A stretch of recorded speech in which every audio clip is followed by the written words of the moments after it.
This research was undertaken as part of an AHRC funded collaborative project between myself and Professor Ellen Swift at the University of Kent, Dr. April Pudsey at Manchester Metropolitan University, and the UCL Petrie Museum of Egyptian Archaeology in London.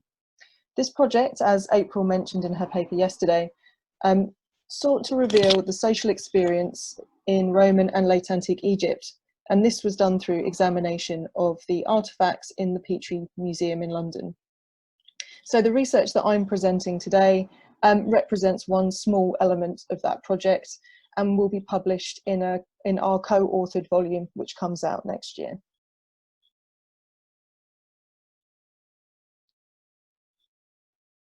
So today I'm going to talk about what is quite a modest and overlooked artifact type, and that is string, so plant or animal fibres that have been processed to form flexible threads.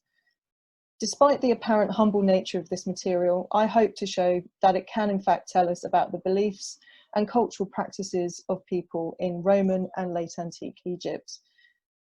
It also provides an example of how specific cultural behaviours found in Egypt during this period were in fact shared across a wider geographical area and also across a broader chronological period.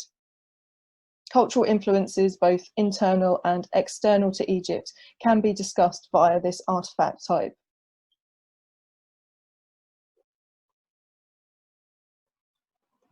Whilst looking at the objects dated by the museum to the Roman and late antique periods, I noticed that there was a high level of preservation for string elements in a range of different artifacts. It represented a rare opportunity to study elements of objects that, outside of Egypt, are often lost in the archaeological record. These survivals allow the study of artifacts in their original and complete form, as well as showing otherwise unknown details, such as the use of colour or perhaps string as a design element in jewellery, for example. So here we have just a few examples of some of the string elements that you can find within the Petrie Museum collection. So for today's paper, I'll start off with an overview of the data and the methodology that are used in this research. I'll go on to consider the relationship between string colour and artefact function. There'll be a specific focus on the use of red string, especially in terms of apotropaic behaviours. And then I'll finish up with some concluding thoughts concerning these artefacts and the culture or cultures that they represent. So I'd noticed that red in particular seemed to be used regularly for string elements in the museum's collection. Deciding that this needed some further investigation, I conducted a survey of surviving string elements in the museum to identify trends in its use. These objects were initially identified via the Petrie Museum's excellent online catalogue, and I created a data set consisting of a total of 100 objects that feature original thread, string or cordage, either as an integral element of the artefact or forming the artefact entirely. A total of 83 objects came from the Petrie Museum, and this was supplemented with 17 artefacts found in the British Museum and the Metropolitan Museum of Art in New York, and this was to try and get as big a data set as possible. The artefacts were identified initially as dated by the museum as Roman, late Roman or Byzantine. However, wherever possible, this identification was either corrected or confirmed through reference to comparative material and more recent excavations. Generally speaking, we're finding that if there's any change to the dates of the artefacts, they're later, so more towards the Byzantine period than the Roman period. Each artefact was also identified by string colour and string function, and this information was then compared to identify differences or relationships between the two. So we have some data now. So we can see from our data set, natural or unbleached thread or cordage made up over half of the artefacts within the data set at 55%. Now, this is not particularly surprising as unbleached fibre requires less processing. Therefore, it's likely to be more common in a variety of different use contexts. The second most commonly represented colour string in the data set, however, is red. and that's at 20%. After this, we see that artifacts that contain more than one colour string, referred to as mixed here in the graph, are found at 15%. However, within this 15%, so 15 artifacts, red actually still occurs 10 times when mixed in combination with another colour. So red is actually used in a third, nearly, of all the objects within the data set. So therefore, we find a clear preference for natural string followed by red. All other colours are present at significantly lower levels. When categorised according to function, half of the stringed artefacts are objects of personal adornment. So for example, strings of beads and other jewellery items. And that's 51% in total. The second most common use of string is as a handle or in a tie function. That's 22% of the data set. Thirdly comes funerary use at 13%. The least common use within the data set is string that's been used for repair. That's only 2%. And again, these results are not particularly surprising, as the excavation contexts for many of these artifacts are cemeteries. So things that are associated with the body and funerary items are to be expected. I then went on to compare function of artifacts and string colour. And we find that natural thread occurs in similar proportions to the distribution of use functions across the whole data set. So basically, unbleached string is used consistently across all artifact types with no apparent preference. This is, however, in contrast to the function of red thread within the data set. So we can see that personal adornment is most strongly represented in the artifacts using red thread. And this is followed by funerary uses at 20%. After that, we have string only, 10%, and then handle and tie functions are only 3%. And that was one of the most popular ones for natural thread. There are no examples of red thread being used for repair within this selection. So overall, 64% of the artifacts that feature red string are objects of personal decoration. But if we also consider funerary uses to represent bodily adornment still, however, in death, then the figure is actually 84% of the red thread artifacts are associated with the body.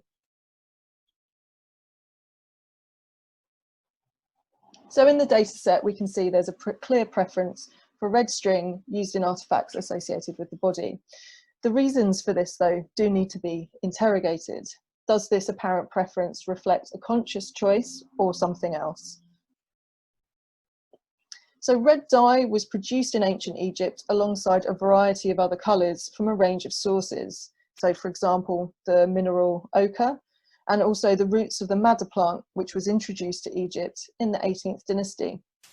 Insects of the Kermes genus were also used to produce a vibrant red, and they were extensively traded as a dyestuff in the Roman period.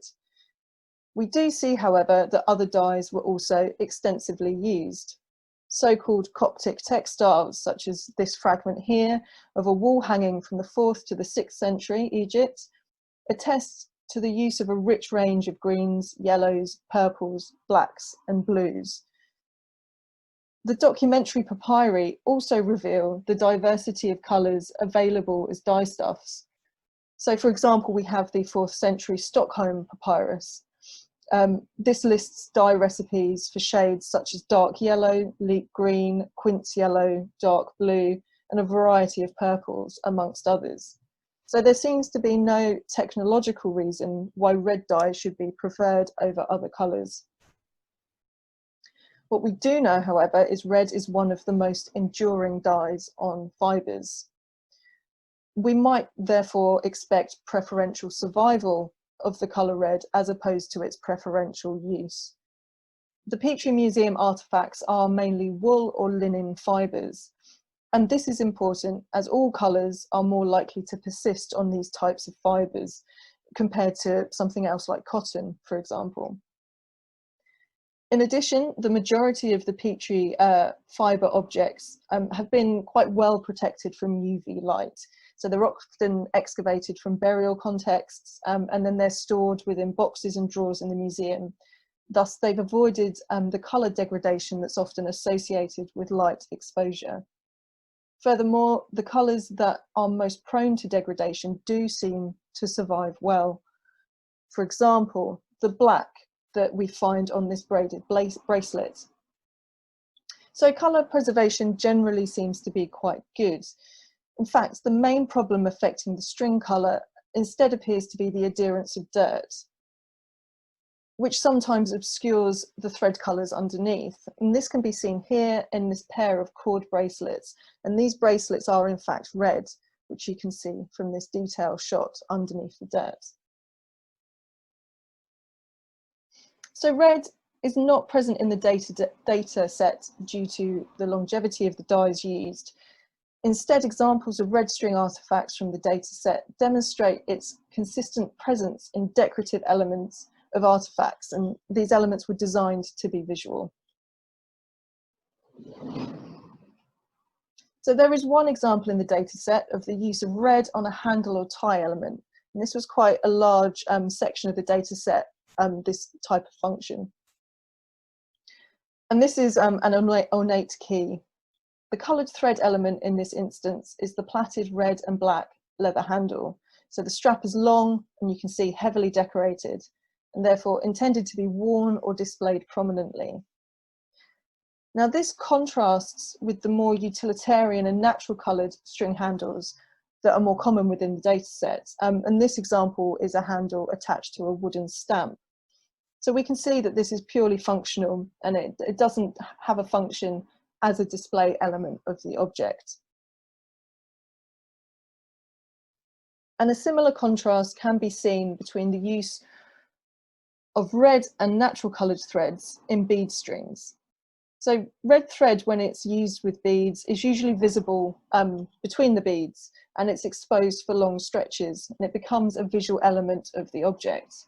So in this example, we can see additional decorative knots have also been added, and it's quite ornate, similar to the way that the strap on the key we've just seen is.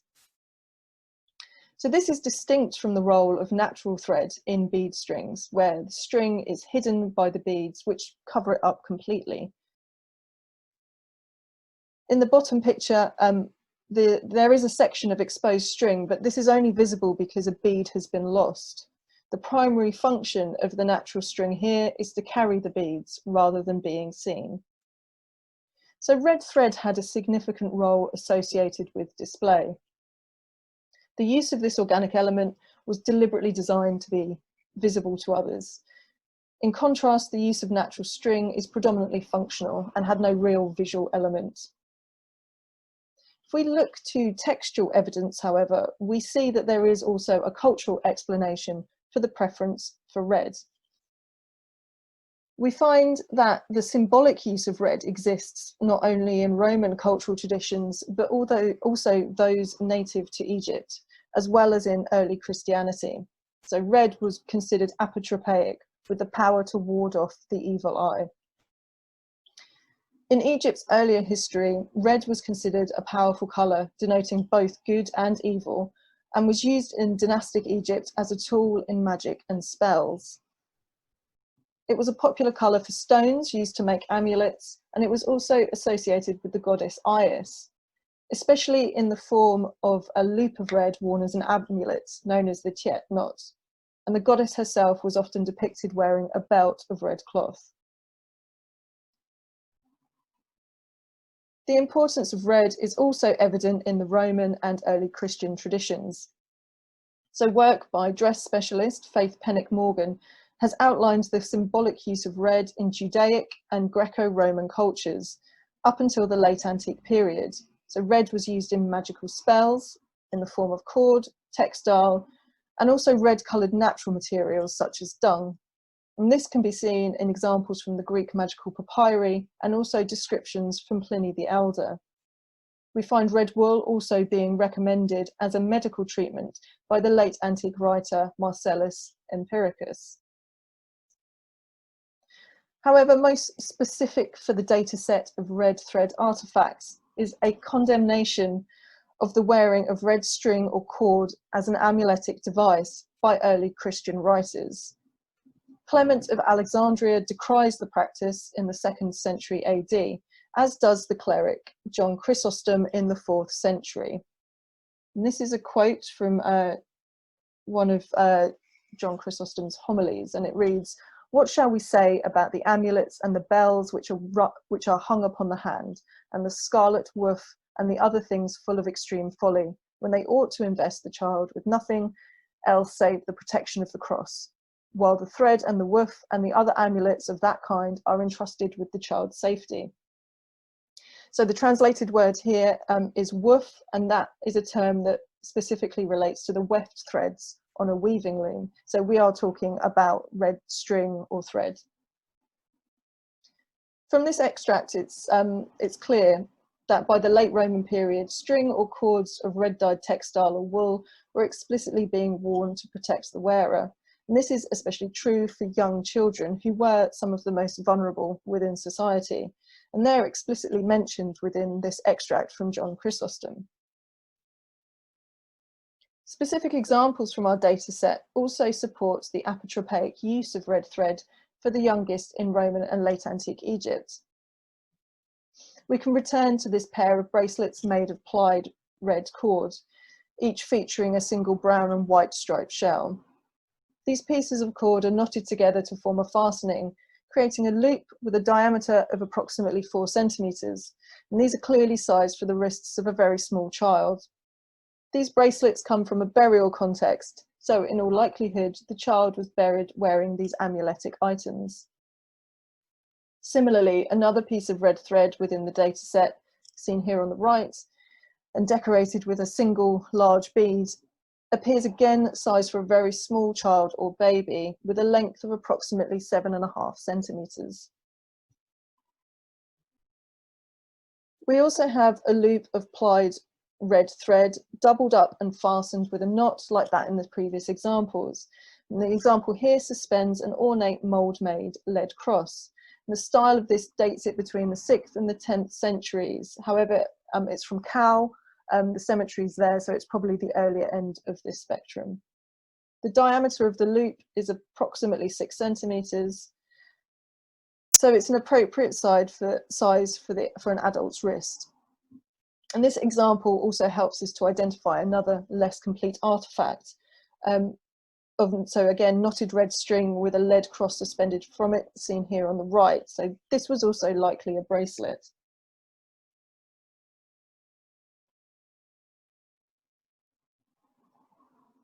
And a final example here, a length of very thick, vivid, loosely spun red wool with a copper alloy pendant. This is fastened with a single knot with long trails of wool. And based on the length, approximately 17 centimeters, it could have been a necklace, although of course it may have been wrapped around the wrist more than once.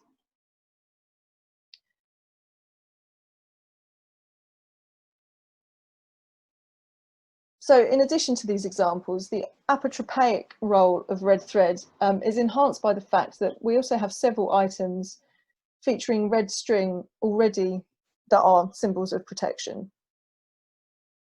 So here we have a loop of red cord featuring a single crumb bead. And this is distinctive decoration resembling eyes, circles of opaque white glass with blue pupils, which was a common motif used throughout the period to repel the evil or envious eye. Even the ornate crosses that we just saw were symbols of protection as well, as described in fact by John Chrysostom in the extract we just saw. So the cross was considered not only a symbol of faith, but also as an amuletic device for Christians.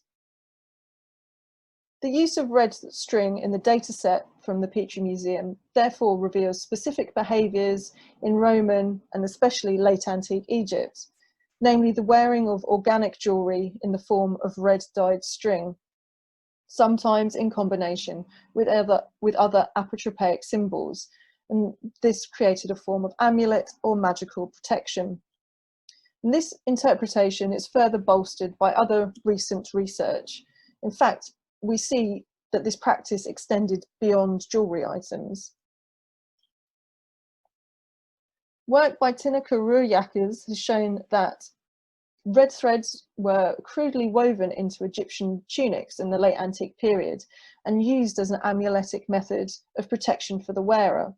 Similarly, the work of Faith Pennock Morgan has demonstrated that it was common for clothes, especially those of children, to have borders of red thread or textile around the necklines and the sleeve entrances of garments, and this was again to protect the wearer of the garment.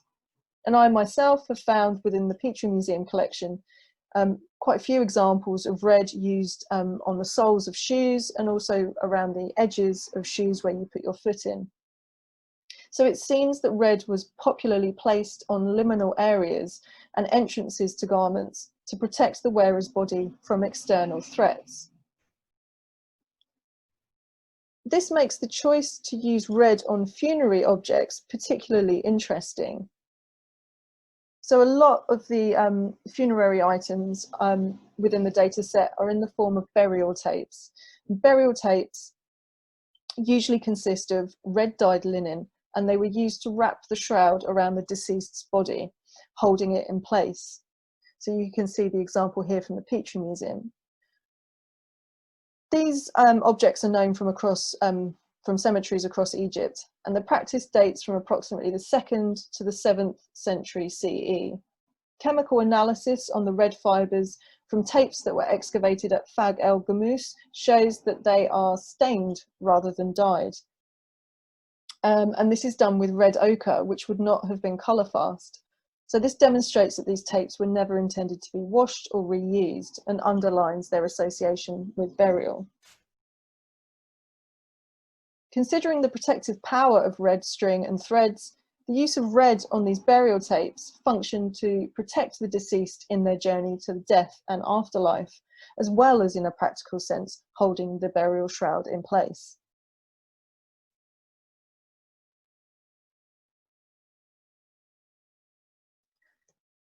So to conclude, some concluding thoughts.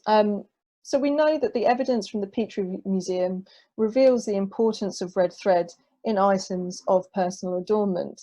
And this is in particular in the form of string, bracelets and jewellery, which were worn as amulets throughout the late Roman and Byzantine period. Textual evidence from the Roman and late antique periods also show the power of red as a magical colour, and the disapproval of the early Christian church in the practice of using red string as an amuletic device. And this also underlines the extent of this practice, that they were criticising it.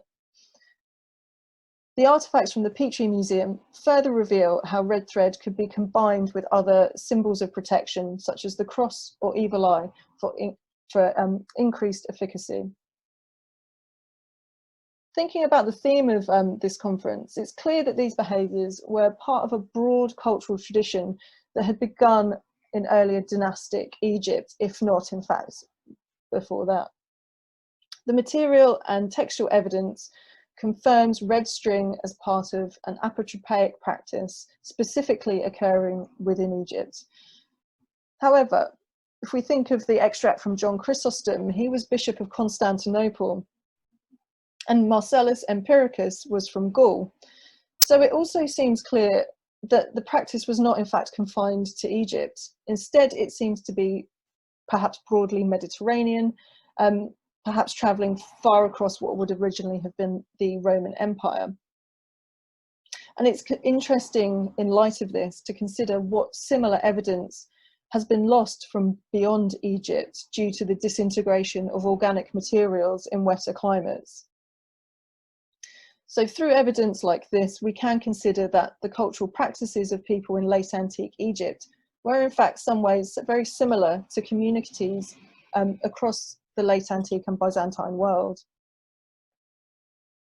The artifacts that we've looked at today have also demonstrated the syncretic nature of belief in Egypt during this period. For example, the combination of Christian beliefs with more magical practices. And I think that that is particularly exemplified by this object on the right, the lead cross string suspended on red dyed string and then worn upon the body. So I hope today that I've demonstrated not only the kinds of research that can be done on organic artefacts that are often overlooked in studies of material culture, especially in museum collections where certain types of objects may be neglected by research. These are objects that were not necessarily prestigious or intrinsically valuable, but I hope I've demonstrated that they nonetheless had significant cultural importance. Thank you.